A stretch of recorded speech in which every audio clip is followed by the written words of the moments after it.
Hello, my name is Andy, and I am the village idiot, and I'm armed with a car and a GoPro, and an unhealthy amount of time on my hands. Welcome back to the East Riding of Yorkshire, and it's still a lovely day.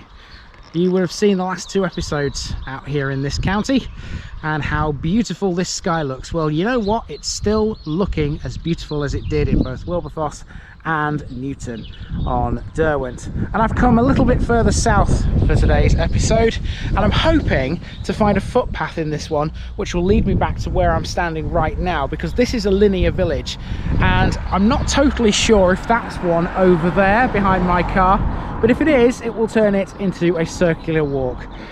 Either way, this is the beautiful little village of Sutton upon Derwent.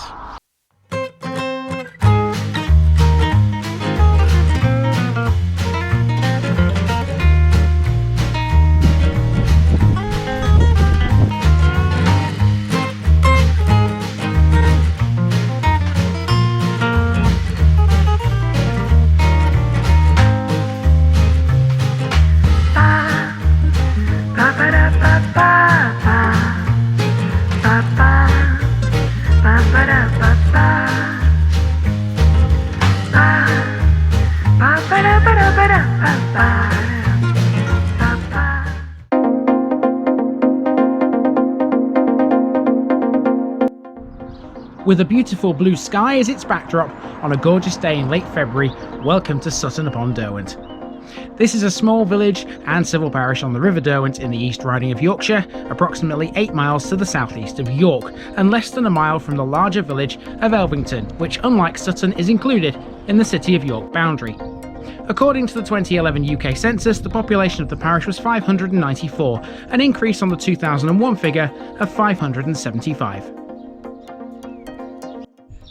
Sometimes the clues are in the street names. Here we have Wheelwright Close. And right next to this we have a house with a wheel on the wall. Facilities in the village include a primary school, village hall, tennis club, post office and a public house, all of which we'll get a look at. Sutton's population has increased by around 50% since 1991, largely due to new houses having been built in the village. Before this, the population fluctuated from 274 in 1801 to 417 in 1831 and to 270 in 1931. Although Roman artefacts have been found in the Sutton upon Derwent area, suggesting a possible settlement, no conclusive evidence exists. The first likely reference to the existence of a settlement here was recorded by Bede in the 8th century. The village was later mentioned in the Domesday Book.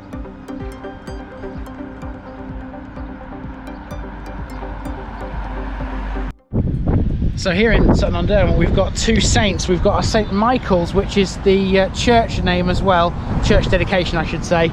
We'll see that shortly. But we've also got lots of references to St Vincent, including the pub here, the St Vincent Arms.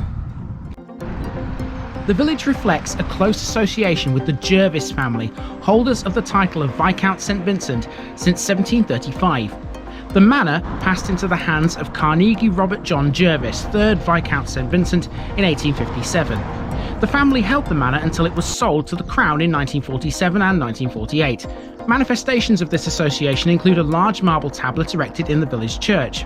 The name of the village pub, the St Vincent Arms, is another, and there are two streets, one named St Vincent Close and the other Jervis Court.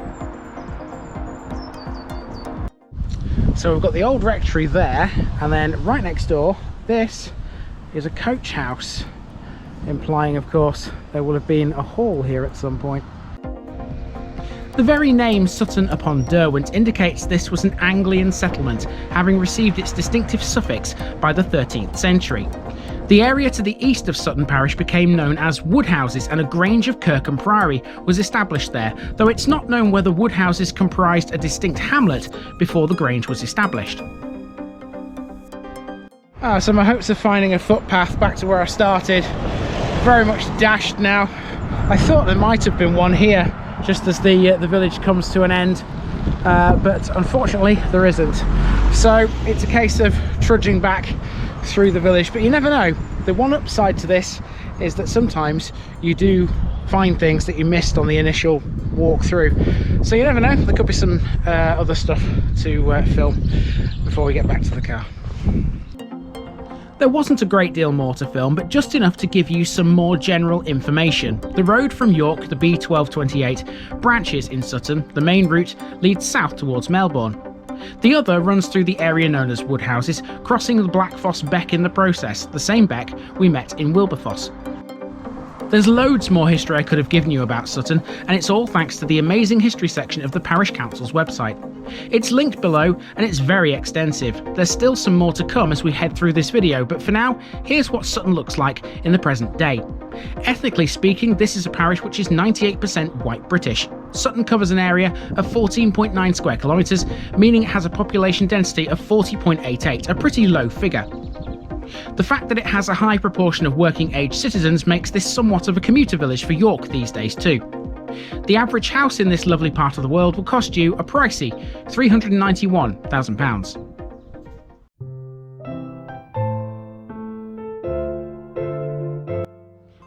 You can get to York and Pocklington from this village with relative ease, thanks to no less than 4 bus services. The main two appear to be the 36 and the 195.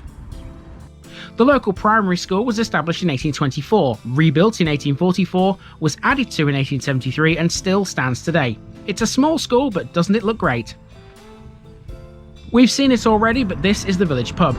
This was originally known as the Clarges. From at least 1872 to 1905, the publican here was also a brewer.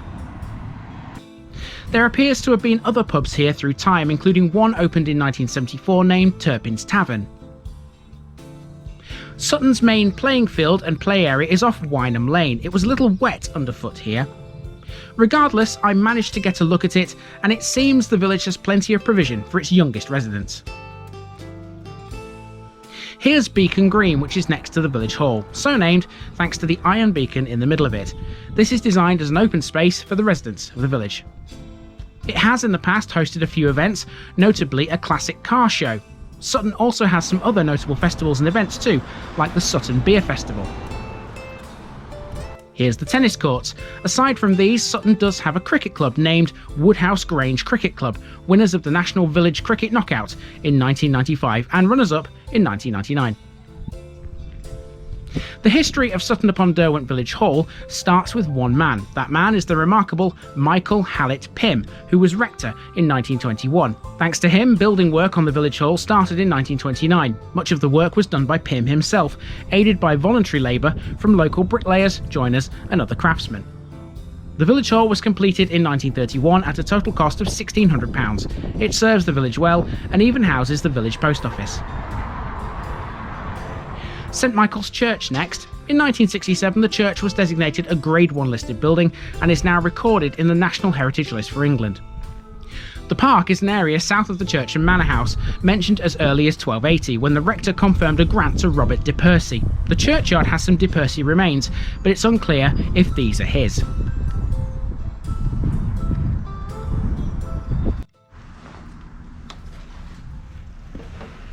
Ooh. Oh, that's surprising. Hold on. There we are. It's been a while since I've actually got into a church. I didn't expect that to happen, for a curtain to be across the door.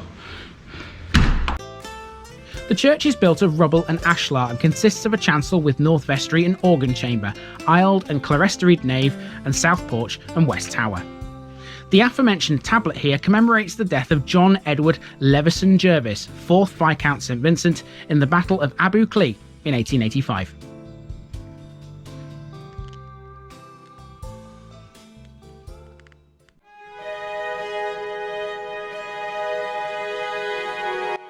One of Sutton's most impressive buildings would be the manor house, which you simply cannot miss as it's located almost bang opposite the church.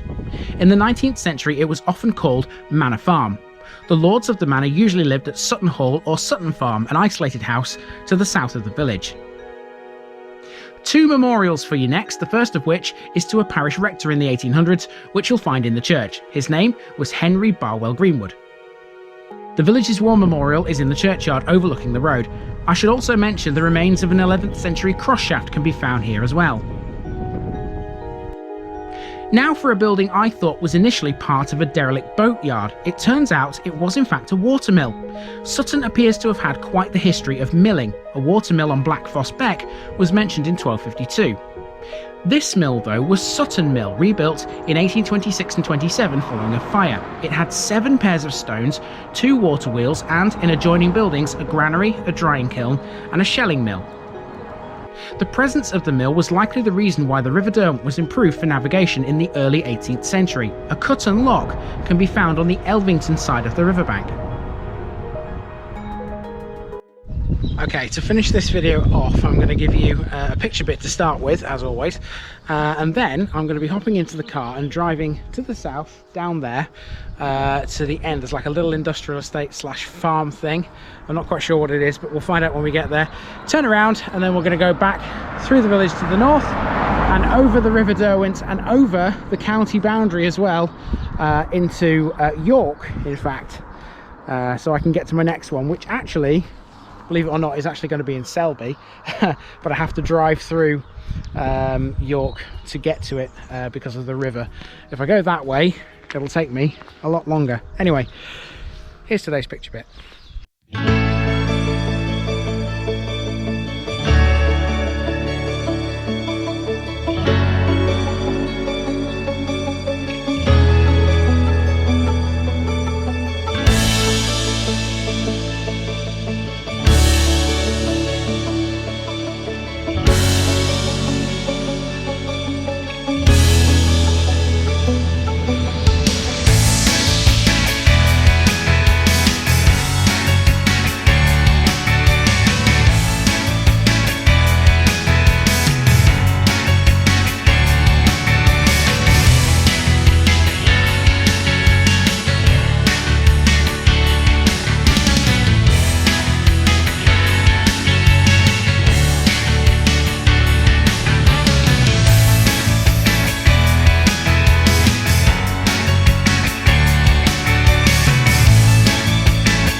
Okay, so to finish this one off, I'm at the River Derwent and the bridge over the Derwent. Now, much like the bridge over the Derwent at Budworth, you can walk over this and you can drive over it too.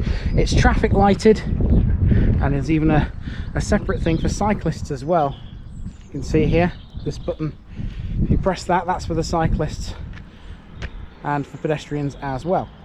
Okay, now I'm going to try to walk onto the bridge, but as you can see, there's not much of a footway. I'm hoping I can catch some shots of this. Let's see if we can.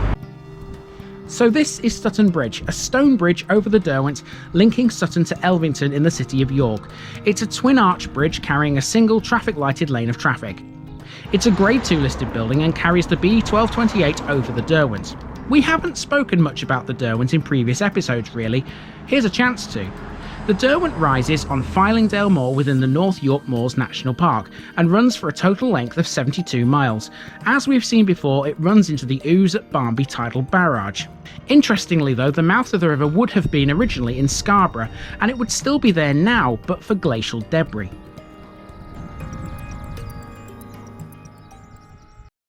So you can see that when the River Derwent floods, it floods, because all that is meant to be a field or some kind of land. It's definitely not supposed to be a little lake. The Derwent has been over just recently, both sides, so you can see here how much it floods. It's quite amazing, but it's got quite a large floodplain, so you know it's not going to affect many, if any, houses, I wouldn't have thought here, because up there that's where Sutton on Derwent is, and the nearest house is I think quite a while away. And then over the bridge into Elvington, there's a house you can see there, but it's raised up off the ground, so it probably doesn't flood at all. So yeah, it certainly floods quite badly here, doesn't it? There we go.